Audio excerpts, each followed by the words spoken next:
नमस्कार मित्रांनो, आज परत मी घेऊन आलो आहे तुमच्यासाठी महाराष्ट्र सेट परीक्षा PYQ सिरीज मधील भाग 3.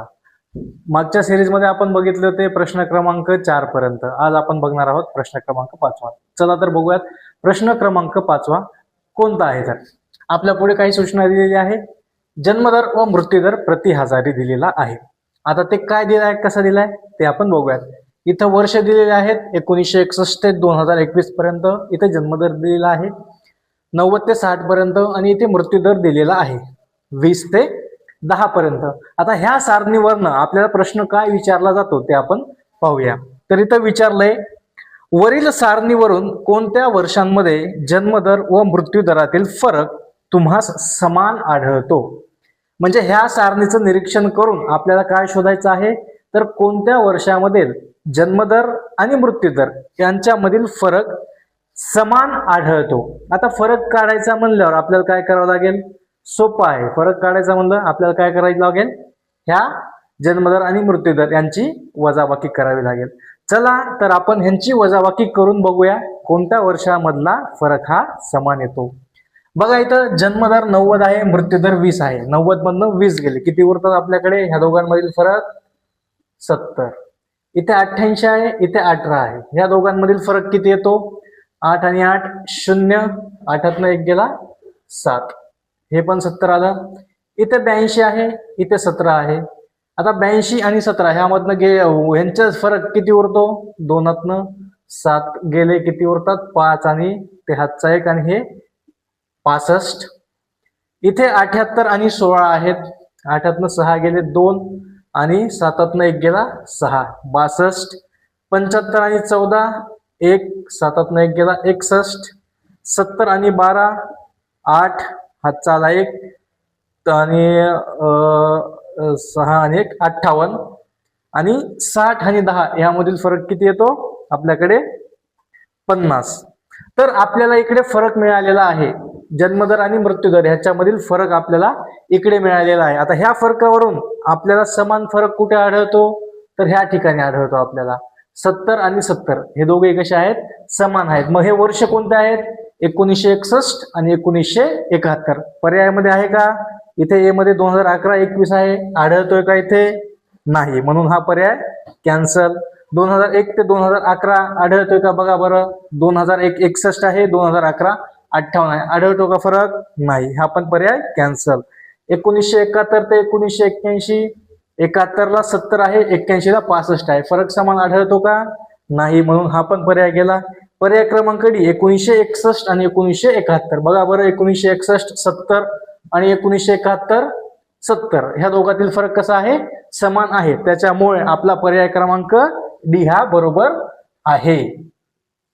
ह्या दोन वर्षांमधील फरक आपला समान येईल. चला तर आपण प्रश्न क्रमांक 6 कडे जाऊया. तर प्रश्न क्रमांक 6 आपल्या समोर आहे. आपण प्रश्न क्रमांक 6 वाचून घेऊयात. फाईल फॉर्मॅट आणि त्या संबंधीचे फाईल स्वरूप या संदर्भात खालीलपैकी कोणती जोडी ही चूक आहे. काही फाईल फॉर्मॅट दिलेले आहेत आणि त्या संदर्भात खालीलपैकी काही ऑप्शन दिलेले आहेत. त्या ऑप्शन पैकी कुठला ऑप्शन हे चुकीचा आहे हे आपल्याला ओळखायचं आहे. बघा, कम्प्युटरशी संबंधित आपल्या सेट परीक्षेमध्ये 2 किंवा 3 प्रश्न हे हमखास विचारले जातात. कधी कधी एखादा लॉंग फॉर्म विचारला जातो किंवा एखादी फाईल फॉर्मॅट दिलं जातं, त्या फाईल फॉर्मॅटचं एक्सटेन्शन म्हणजेच त्याच्या पुढे आपण काय डॉट, जसं की एखादी वर्ड फाईल असेल समजा, ती जर आपल्याला सेव्ह करायची असेल तर फाईल .docx लागतं. किंवा एखादं प्रेझेंटेशन फाईल आपल्याला सेव्ह करायची असेल पॉवर पॉईंटमध्ये तर त्याच्या पुढे आपल्याला PPTX लागतं. असे फाईल फॉर्मॅट किंवा असे फाईल एक्सटेन्शन आपल्याला ओळखायला सांगितले जातं. इथे देखील आपल्याला काही फाईल फॉर्मॅट दिलेले आहेत, त्याच्या संबंधी कुठली जोडी चुकीची आहे हे आपल्याला ओळखायचं आहे. चला तर आपण पर्यायाकडे जाऊयात. पहिला पर्याय आहे बघा JPEG आणि त्याची पुढे दिलेली आहे चित्र किंवा इमेज फाईल. बघा, JPEG हे मुख्य करून आपलं जे काही इमेजेस असतात त्या सेव्ह करण्यासाठी वापरल्या जातात, म्हणून ही जोडी आपली बरोबर आहे. मग आता फाईल सेव्ह, चित्र फाईल सेव्ह करण्यासाठी अजून कुठला फाईल फॉर्मॅट वापरला जातो, तर तो आपला .gif हे देखील फाईल फॉर्मॅट चित्र सेव्ह करण्यासाठी वापरला जातो. दुसरी जोडी आहे बघा PPTX म्हणजे सादरीकरण प्रेझेंटेशन फाईल.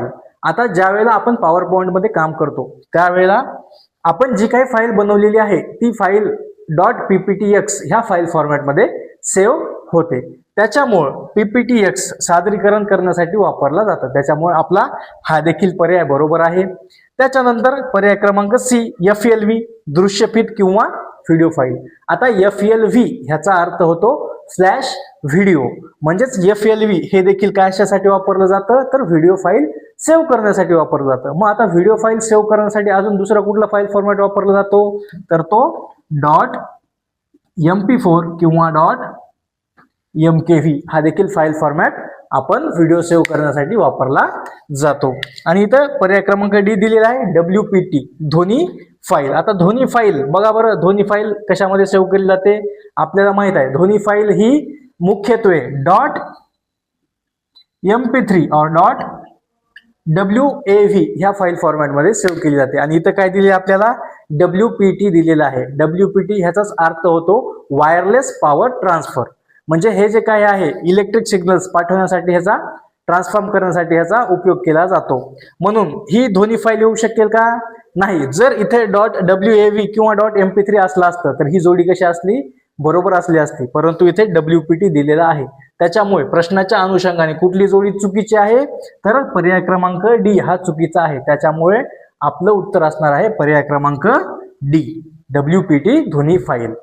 चालतंय, आपण पुढच्या प्रश्नाकडे वळूया.